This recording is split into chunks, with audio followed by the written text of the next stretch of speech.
નમસ્કાર મિત્રો, GP study help YouTube ચેનલમાં તમારું ફરી એકવાર સ્વાગત છે।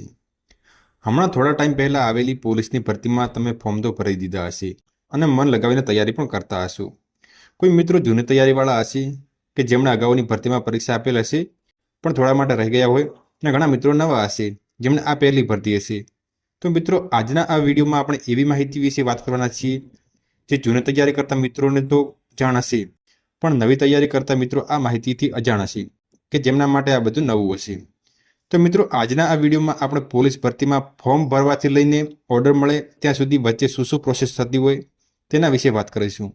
તો વિડીયોમાં છેક સુધી બન્યા રહેજો, જેથી તમને પૂરતી માહિતી મળી રહે અને તૈયારી કરતા તમારા મિત્રોને શેર કરવાનું ભૂલતા નહીં। તો ચાલો મિત્રો, વિડીયોની શરૂઆત કરીએ। તો મિત્રો, સૌથી પહેલું પગલું હોય છે ફોર્મ ભરવાનું, કે જે તમે બધા લોકો ભરી ચૂક્યા છો। ફોર્મ ભરી દીધા પછી ભરતી બોર્ડ દ્વારા થોડા દિવસો બાદ ફિઝિકલ પરીક્ષાની તારીખ જાહેર કરવામાં આવે છે અને ગુજરાતના અલગ અલગ પોલીસ હેડક્વાર્ટર ખાતે ફિઝિકલ પરીક્ષા માટે ગ્રાઉન્ડની તૈયારી કરે છે। તો મિત્રો, આ ફિઝિકલ પરીક્ષા 1 થી 1.5 મહિના જેવી ચાલતી હોય છે। કોલ લેટરમાં જણાવ્યા મુજબના સમયે તમારે ફિઝિકલ પરીક્ષા આપવા માટે જવાનું હોય છે। જ્યારે તમે તમારા ટાઈમ મુજબ ત્યાં આગળ જશો એટલે સૌથી પહેલાં તમારું કોલ લેટર ચેક કરવામાં આવશે અને ત્યારબાદ તમને અંદર જવા માટે એન્ટ્રી આપવામાં આવશે। કમ્પાઉન્ડમાં એન્ટર થશો એટલે તમને ચેસ્ટ નંબર આપવામાં આવે છે, જેને તમારે છાતી પર બાંધવાના હોય છે। ત્યારબાદ બંને પગ પર રનિંગનું ટાઈમિંગ માપવા માટે ચીપ લગાવવામાં આવશે અને ત્યાર પછી ફિંગરપ્રિન્ટ અને ફોટો લઈને વેઇટિંગ એરિયામાં મોકલવામાં આવશે। વેઇટિંગ એરિયામાં મોકલ્યા પછી થોડા સમય પછી તમારી રનિંગ ચાલુ થાય છે। રનિંગમાં મિત્રો દરેક ગ્રાઉન્ડ સરખા નથી હોતા।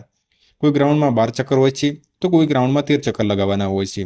રનિંગ પૂર્ણ થયા બાદ જે ઉમેદવારો પાસ થયા હોય એમને આગળની પ્રોસેસ માટે મોકલવામાં આવે છે અને જે મિત્રો ફેલ થયા હોય તેમને બહાર મોકલવામાં આવતા હોય છે।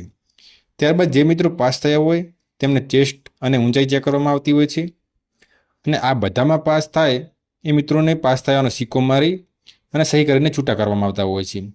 તો મિત્રો, આ વાત થઈ ફિઝિકલ પરીક્ષાની। હવે આગળની પ્રોસેસ જોઈએ કે ગ્રાઉન્ડની પરીક્ષા પાસ થયા બાદ શું કરવાનું હોય।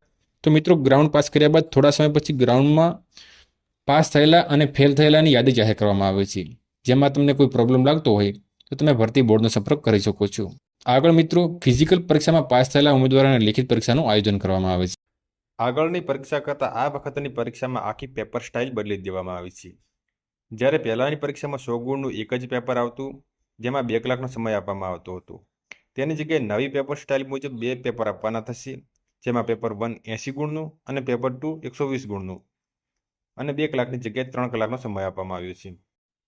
તો મિત્રો, લેખિત પરીક્ષા પૂર્ણ થયા બાદ તેની આન્સર કી જાહેર કરવામાં આવશે અને એમાં કોઈને ક્વેરી હોય તો ભરતી બોર્ડનો સંપર્ક કરી શકે છે।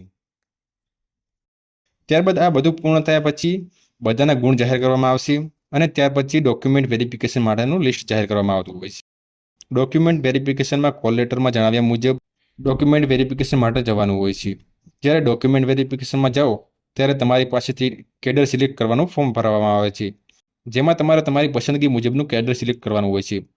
માનો કે કોઈને બિન હથિયારી જોઈતું હોય તો સૌથી પહેલાં બિન હથિયારી, ત્યારબાદ હથિયારી, ત્યારબાદ એસઆરપી જોઈતું હોય એસઆરપી, અને જેલ સિપાહી જોઈતું હોય તો જેલ સિપાહી સિલેક્ટ કરવાનું હોય છે, જે ફોર્મ ભરીને ત્યાં તમારે જમા કરાવવાનું હોય છે અને બીજા માંગ્યા મુજબના ડોક્યુમેન્ટ જમા કરાવવાના હોય છે।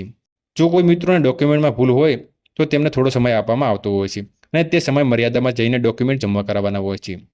ડોક્યુમેન્ટ વેરિફિકેશન થઈ ગયા બાદ થોડા સમય પછી તમારા સિલેક્ટ કરેલા કેડર મુજબ મેરિટ યાદી જાહેર કરવામાં આવતી હોય છે, જેમાં તમારું સિલેક્શન કઈ કેડરમાં થયું છે તે જોઈ શકાય છે। મેરિટ યાદી જાહેર થયાના થોડા સમય પછી જિલ્લા ફાળવણી કરવામાં આવતી હોય છે, જેમાં પોતાને કયા જિલ્લામાં પોસ્ટિંગ મળ્યું છે તે જાણી શકાય છે। જિલ્લા ફાળવણી થયા બાદ જે જિલ્લામાં પોસ્ટિંગ થયું હોય તે જિલ્લામાંથી તમને બોલાવવામાં આવશે અને ત્યાં આગળ તમારા બધા ડોક્યુમેન્ટની ટ્રુ કોપી જમા કરાવવાની હોય છે। ડોક્યુમેન્ટની ટ્રુ કોપી જમા કરાવો ત્યારબાદ તમારે ત્યાં બોન્ડ કરવાના હોય છે અને મેડિકલ માટેની તારીખ આપવામાં આવતી હોય છે। મેડિકલની તારીખ આપેલી હોય તે તારીખે જઈ અને તમારે તમારા જિલ્લાની અંદર, એટલે કે જ્યાં પોસ્ટિંગ થયું હોય તે જિલ્લાની સરકારી હોસ્પિટલમાં જઈને મેડિકલ કરાવવાનું હોય છે અને મેડિકલ પાસ કરી અને જે સર્ટી આપવામાં આવતી હોય છે તે પાછી તમારે ત્યાં જઈને જમા કરાવવાની હોય છે।